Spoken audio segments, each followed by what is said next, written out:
kelionė prasideda. Klaipėda liko va ten. Dar matos šiek tiek krantelę. Unė liko čia. Taip.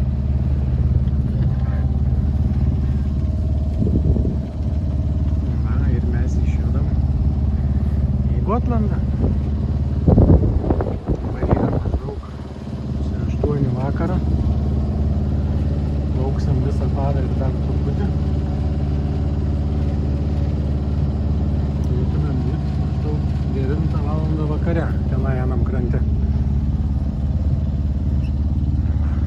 Vėjas nestiprus. Dabar jau po biškį atsisuko į tą kryptim, kurią reikia. Galima bus Genoje išsitraukti.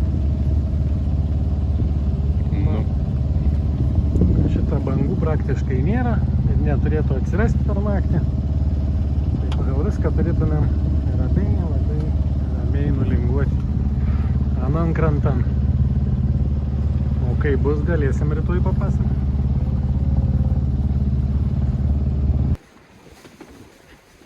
Labą naktį, sakom su Marium, pasikeitė vachtos narių sąrašas.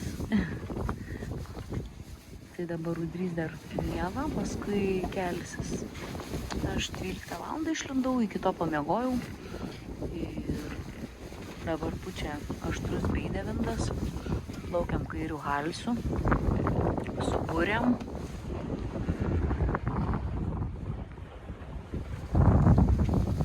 Nemotoruojam, variklį išjungiam, užtenka. Dabar žiūriu truputį pakrito 4,5 mazgo, bet šiaip buvo 5 ir daugiau. Gylis apie 40 metrų.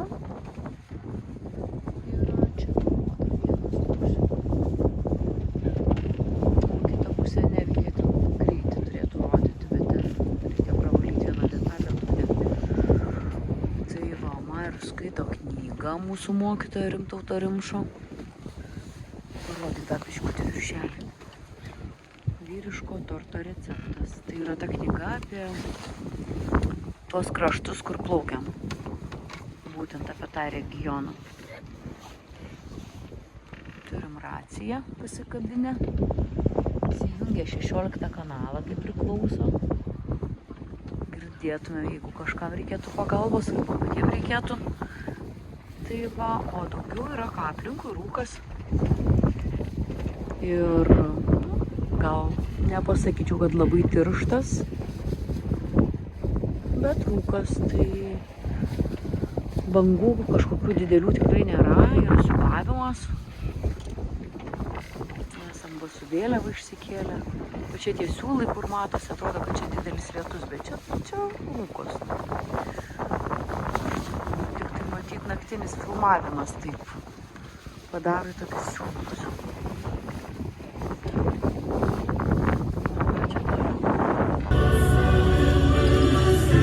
Labas rytas, nors jau diena.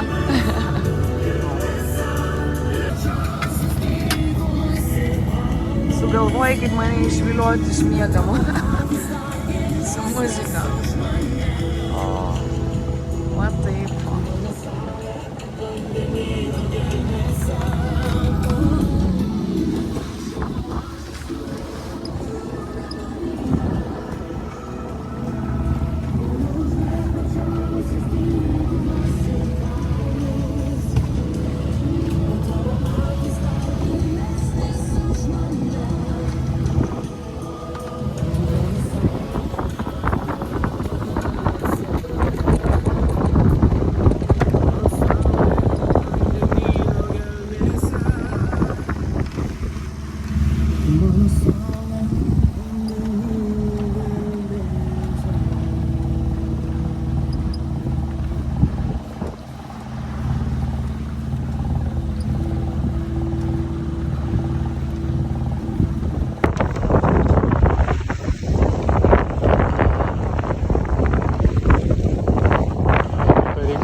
Žiūriu, kad laivas ardosi. Radau savo Guodos pilgutė ir radau, vat, iškritusius varžtus po nakties. Mat kaip.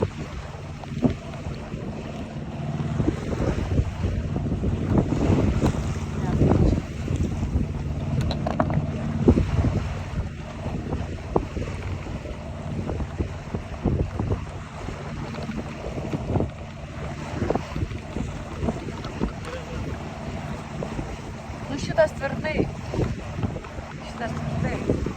Dabar šitas irgi.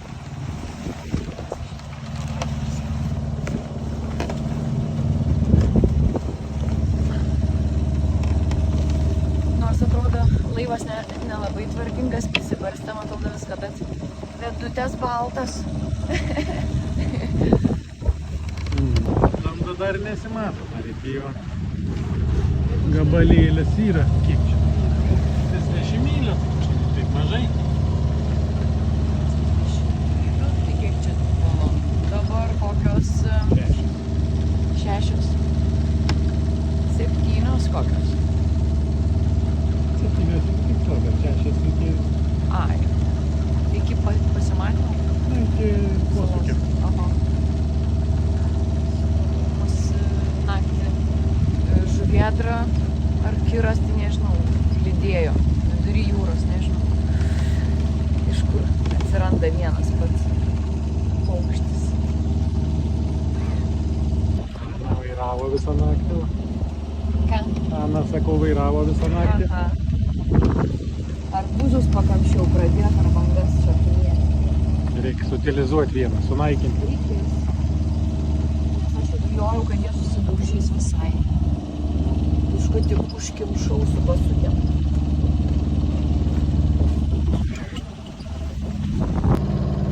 Skaitovų būrelis. Ką skaitovai? Ką skaitai?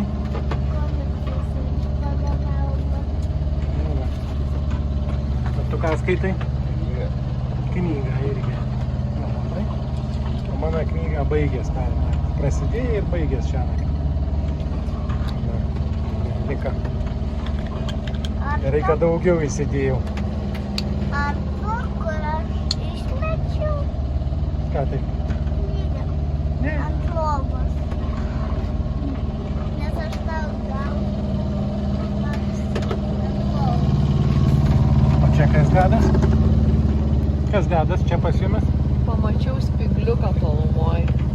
Bokštą mane nudžiugino Žemė. į žemę. Na gerai, ne taip toliai mums čia iki to žemės Ir dalyko. palauk, kamuoliniai debesis reiškia žemę, Rimtautas taip sakė, ne? No.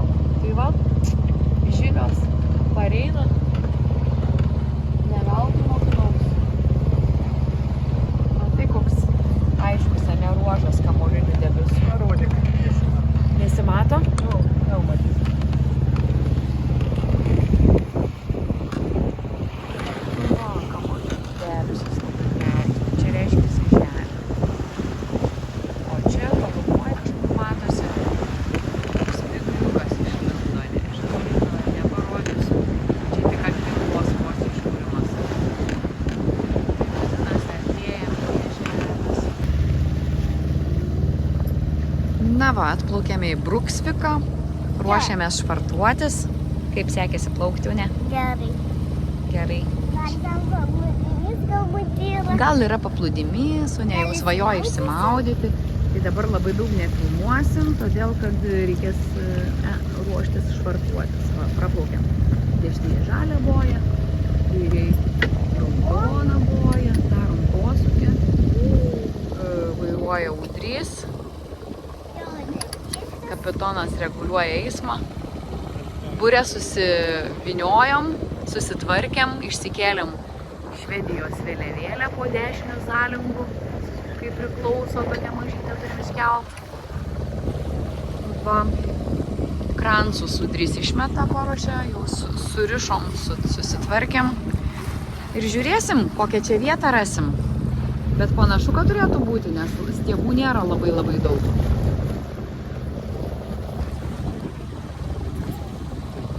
Turėtumėm tilpti.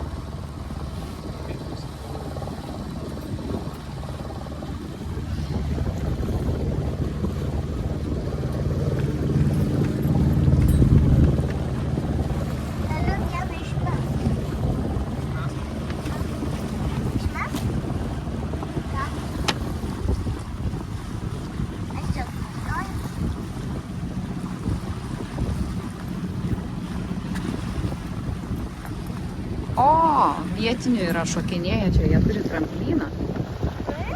Aha. O, matai, lipa kopėtėlė mane. Lipa ir va to iššoks.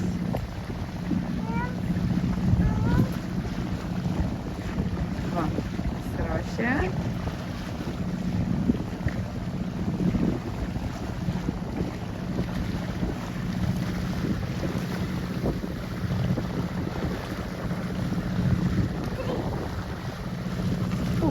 Šoko. Paklausė tavęs.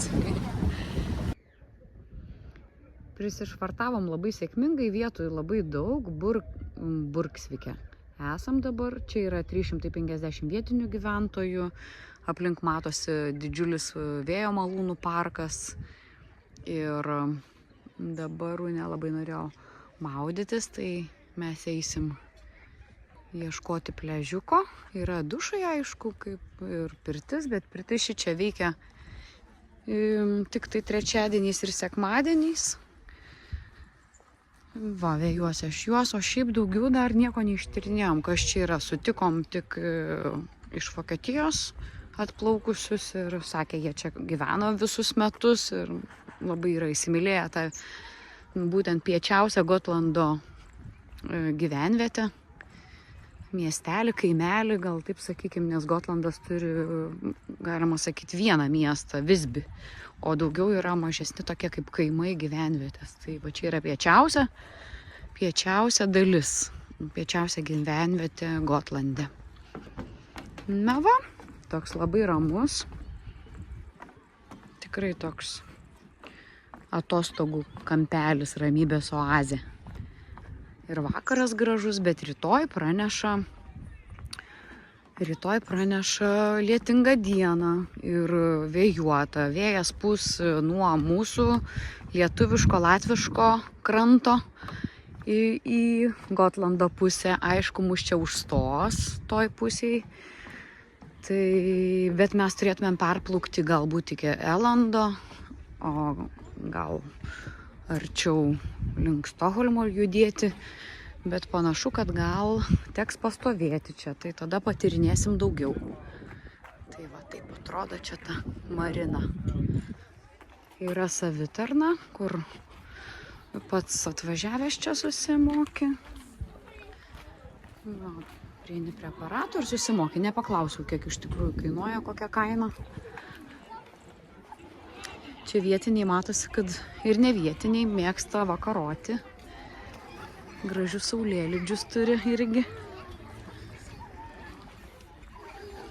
Va, ir čia ne vietiniai šitie iš Lietuvos sugalvojo išsimaudyti. Nuo tiltelio šoksit, nes ten yra ir smėlėtas krantas. Gerai, aha.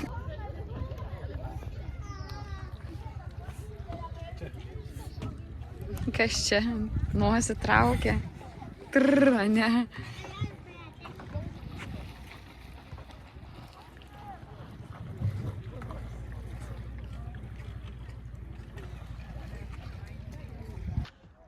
Vakaras Burgsvike atrodo taip. Ir labai gražu. Labai gražu. Ir įsimaudom. Duonos dangus, ramu, tylu. Nu, beveik ramu. Jaunims čia balaganijas kažkur, bet... Žinai, kurortinis miestelis. Mes einam į ekskursiją į tualetą.